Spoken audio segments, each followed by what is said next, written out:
कुछ लोग इसका गलत मतलब निकाल लेते हैं कि जुनैद मियां शेर को थोड़ा ठीक करें,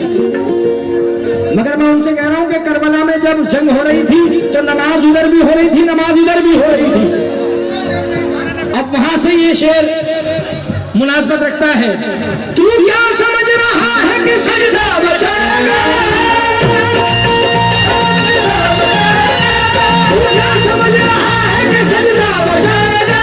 तू क्या हिलाल भाई, हिलाल भाई, हिलाल भाई बातों में ना लगे, बिल्कुल वक्त खड़े हो जाइए, खड़े हो जाइए। तू क्या समझ रहा है कि सजदा बचाएगा, तू क्या समझ रहा है कि सजदा बचाएगा, नाना बचाएंगे जनभाषा बचाएगा।